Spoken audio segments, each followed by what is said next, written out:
Welcome to Brave Healer Productions. It's time to experience what's possible.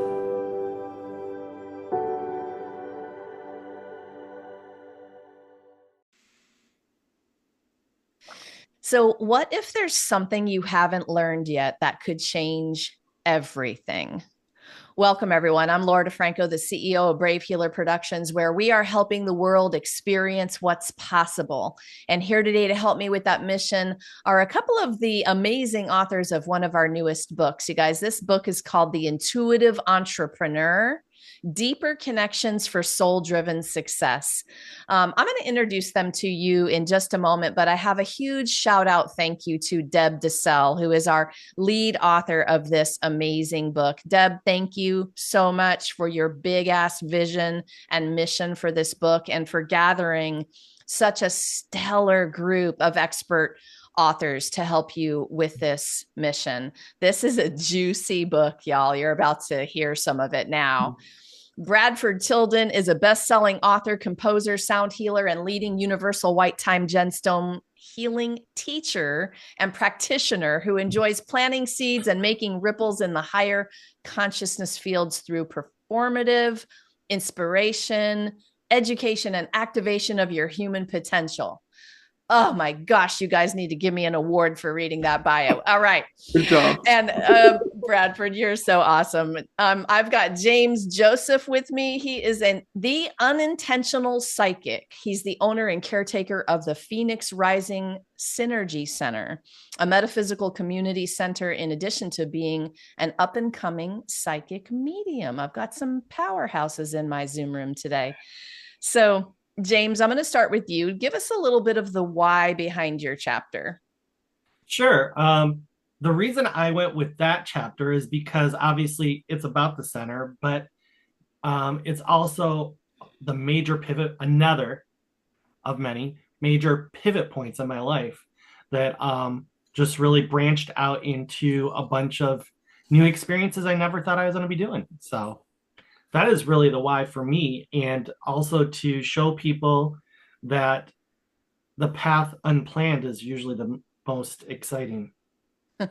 Is that where the unintentional psychic comes from? Tell me that story. Sure. So yeah, it was never on my bingo card list, that's for sure. I never wanted to be, never intended to be. I actually sort of from my spidey senses for a good 20, 30 years. And so, yeah, that's why I go by the unintentional psychic, which leads into some educational programs. But also, just a little secret between you and me, there's another James Joseph in my area that also does metaphysical work. So I'm also looking for a way to branch away from the other James Joseph kind of scenario. But primarily it's because, I just wanted to be an architect, and I just wanted to, have 2.3 kids and a picket fence and all that stuff. But once again, the path that I'm on now is amazing, but completely unexpected. It seems like a few of you with that particular story where it wasn't an intention from the beginning. It wasn't on your radar, but it seems like there was a pretty powerful moment where the universe kind of shoved you and, either woke you up to the superpower or, I don't know, forced to pivot. Does that feel like what it was? Yeah, well, actually, it really all came to terms in 2015 when my dad passed over. My dad passed over, and my dad told me he was passed over before family even had a chance to let me know.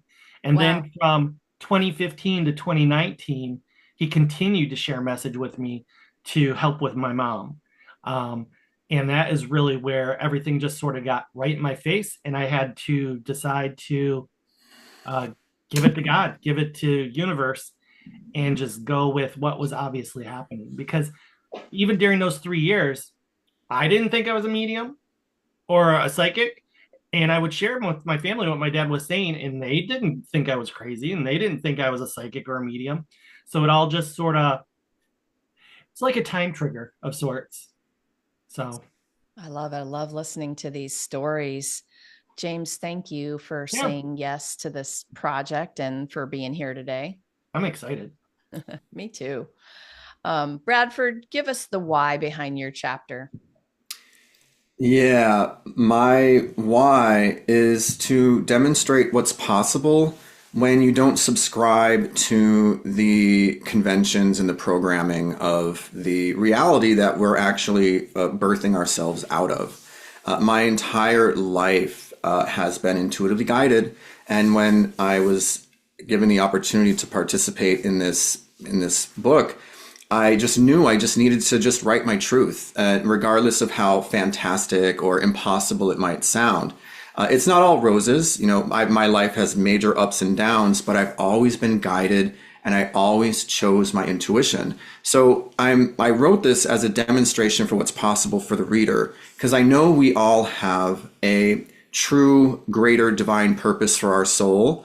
And this is a unique time to be alive on this planet, because this is the time when our individual responsibility is to manifest that divine purpose. And that purpose can't be read in a book. It can't be, learned from a program. It can't be accessed in any other way than looking within and connecting with your intuition, which is the direct link of communication to your higher self, the universe, and God, and the guides. So that's really why I wrote this. It's to demonstrate what's possible for anyone to create a life of joy and follow their passion, what drives them, what they just absolutely love to do. It's possible to live a life doing it. So Yes, it is. I love the way that you all talk about your stories and give people, I hope, listening that little spark of, oh, all right, maybe, maybe I can follow that. But it's not always easy, is it? Yeah. no, no, Yeah. there, yeah, just doubt, self-doubt, looking outside to compare myself with others when in truth, no one else is doing what I'm doing. So why on earth would there's no barometer, there's no precedent. And that's both exciting and terrifying. We have this ingrained xenophobia of the unknown. Well, the unknown is the untapped potential. There's no limitation in the unknown. And when you can start to look at the unknown as the possibilities for yourself, as opposed to the reasons why you should hesitate, then things really start to unfold for you. But yeah, and also, I won't go into my health challenges and things like that, but it's really difficult when you subscribe to extremely challenging growth opportunities, right? And the more you're tested, the more wisdom and knowledge and experience you gain. Right, the living on the edge, in a sense, is like riding the tallest wave. You get to see the greatest view and receive the greatest perspective. But there's the pitfall of the undertow, which you have to manage, and then you just get up and you're stronger. That's really what it is. It's just perseverance in the face of any sort of adversary on any level of this human experience.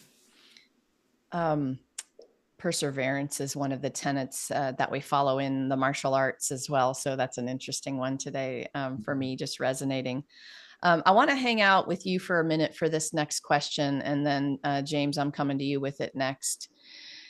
Let's talk a little bit more about what it even means to be an intuitive entrepreneur. Like, this is no ordinary entrepreneur book, y'all. Like, when you have a team of experts who are psychics and deeply intuitively connected to their lives, you can take things to a whole nother level.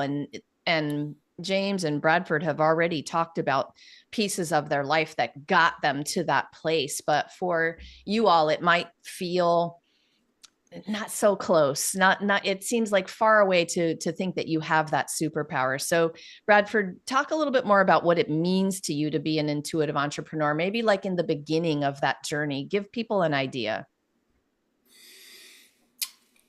Just going back to where it began. It's about it's following your intuition and your heart. They say the heart is the compass, right? And I'm not talking about the heart chakra. The physical heart has a magnetism about it. And you can actually tune into your heart, and you can think of an option. Do I go to grad school right now? And I got, bleh. Do I go to massage school right now? Yeah. I mean, my heart just flowered. And it's those aligning your mind and your heart and your intuition, which is the language of the heart. You can then be given the information, but then it's up to you to decide what you want to follow, right? And why would I walk into something that I know is not going to feel right for me, or as opposed to going and doing something that I know is going to feel right for me, but I have no idea what the outcome is or what's on the other side of that door. And it's just about this open-mindedness, and I'm going back to perseverance. But this can, for someone who's just starting, it's the simple question of entertaining the idea, do I want to work for myself? Right? And just, what does that look like for me?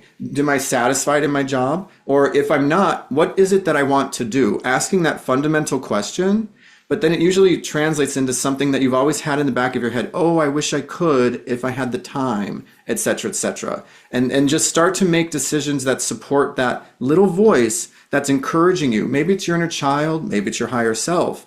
But there's some voice inside of you that in your heart, in the truth of your heart, it's really what you want to do, and start to nourish it. Start to water that. Like water, a plant, if you want a plant to grow, you got to water it.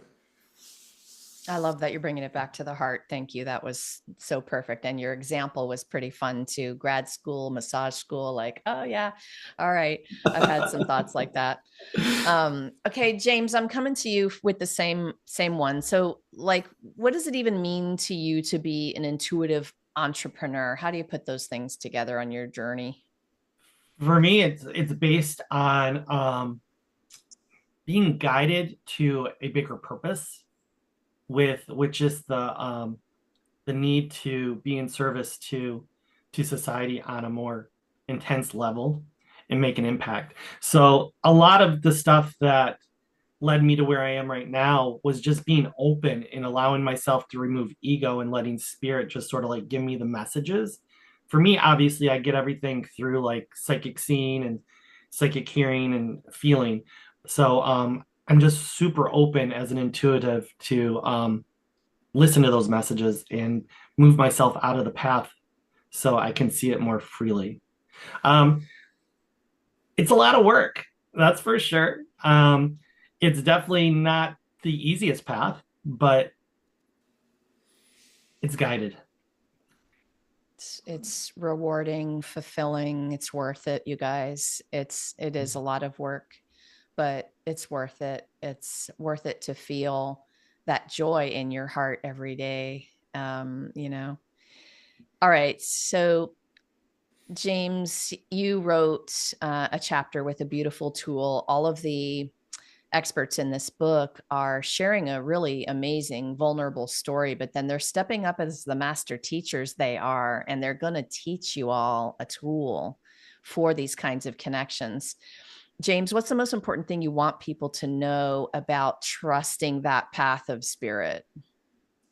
It's never going to let you down, and it's never going to take you in the wrong direction. A lot of issues with people in general is that they struggle with the trust of what their own intuition is telling them all the time, because we're raised to doubt instead of just remove. Like if something pops into your head or into your heart, go with it. But we have, as a human being, we have this ability to like, the first one is always knocked out right away, and then we look for the other options. So with my tool, it's a meditation about finding direction. And it's because so many people that I talk to, with who I work with, that struggle with meditation. So, and it's always a matter of meditation is really the key to the next step. So it's a really simple tool just to sort of get you in the right mindset, and also start to build a stronger meditation practice that will open the doorway for you, because that really is, even though everybody hates to do it, it really is the key to, getting your foot in the door. I call it the M word. Don't be afraid of the M word, you guys. Yeah. It is a path to miracles, truly. And it doesn't have to mean anything. It does not have to mean sitting on a pillow with your legs crossed for an hour, chanting. It could mean something much, much different that's much more doable and more profound for you in a different version. And that's why I wanted all of your tools, all you guys, all the authors. Like, let's give them a whole bunch of ideas of ways to do that meditation thing. But there's, you guys are offering lots of different varied ways to connect, and meditation is one of them, just one of these important things. Bradford, what is the most important thing you want people to know about moving beyond that small business paradigm? I'm speaking from experience here. The molds that are available, the shoulds, the have tos, the I got to do this, I got the business plan, all of that is really not really applicable anymore. My belief is that when you align your will with the divine will of your soul's purpose, the universe will respond and provide for you everything that you need to find success in following your passion. And that isn't something that you can write down on manuscript, on a piece of paper. Or, you can get a business coach. I believe networking is really important. But the important thing to realize is we are pioneers in our own life. We're at a point of turning to something new. And when there's something new, you can have the scaffolding of what once was, but as you build that monument of your life and your mission, the scaffolding has to fall away, and the scaffolding is the old paradigm, right? Some of those structures and procedures and plannings can work, but really it's about allowing the universe to co-create with you something new, and that's really my message. Because I used to be almost paralyzed trying to squeeze what I know I want and what I am into molds that don't fit, that outdated. And it would create blockage and constipation and all this stuff. Creatively, it was sabotage to compare myself to models that don't fit into the quantum reality of healing and awakening that I'm working towards. So that's really it. The old small business paradigm is confining. I mean, if you want to, make a business model that generates a lot of money on, day trading or something, go for it. Some entrepreneurial stuff is profit driven, money driven. But for me, the profit lies in the soul and lies in the creation and the health and the growth of the soul. I'd rather see someone's soul grow than someone's bank account grow. I mean, it's valid to get stuff done, but money is just one form of currency. And spiritual currency is far more powerful. Okay, so last question for both of you. Bradford, I'm going to stick with you for a minute. We touched on it a little bit, but entrepreneurship is overwhelming many days. What are some words of advice you have for someone who might be having that kind of day today? Are you asking me? Yes. Okay. you first, Bradford. Okay. Give yourself a little time in the morning to jumpstart. You have to pump and prime the lawnmower before you pull the chain, right? Every day, every morning, every moment, every like first moment is like important to get that one positive thought in your mind so that your energy and your cells start to be like, oh yeah, this is exciting. I have opportunity today. And give yourself that time of transition. It might be for the first cup of coffee, but also create a morning ritual that's not necessarily about your entrepreneurial goals, but it's about you aligning yourself with the energy of what you're working to create. And I think that's really helped me so that I don't make those choices to just lay on the couch. Because, lots of entrepreneurs have a lot of free time and they have to structure that time. Because especially ones that work for themselves, it takes a lot of discipline, but mental discipline more so than any other. Yeah, that's a miracle morning for sure. It's something I do regularly. Okay, James, what's your version of this? I'm having kind of one of those days. What's a little piece of advice you want to share? People don't give themselves enough grace. I mean, we are all works in progress, and it takes a while to make a masterpiece. So we're definitely in a society that's goal driven, go, go, go, get to the finish line. And it causes us to, sort of gaslight ourselves. So in a lot of ways, just step back and maybe just, do that couple breaths of just centering yourself and realizing that Rome wasn't made in a day. So I was talking earlier to you guys before we started the interview about the randomness of how these interviews come together and who shows up in my Zoom room for the interviews. And what I learned and I love about these projects is that you two are collaborating for the book, for some events, for all these cool things. And I want you guys to tell everyone what you're up to. Sure. You want to go ahead, Oh, Bradford? okay. Yeah, we had the initial gathering of authors, and James and I immediately, there was just a connection. And without even saying anything, we knew we were going to collaborate. And he's like, "Do you want to teach at my center?" Yes. Why don't you want to do a sound healing? Yes. How about a book signing? Of course. So it just came through. And this is what I love so much about your books, Laura, is that the people that are attracted to these projects are interested in networking and collaborating because we understand the power, the synergy that comes when people work together.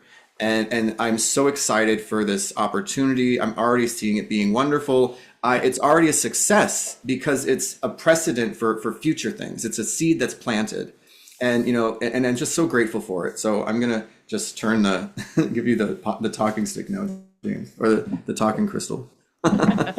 Yeah, I'm really excited. And as he said, before the Zoom was even done, we're like messaging back and forth in private chat. It's like, okay, we need to set up, like a Zoom just to like touch base and that kind of stuff. So I'm really excited, and I'm really excited because it's all at a point where the center is also growing. So I'm doubling the space of the center in the next couple months.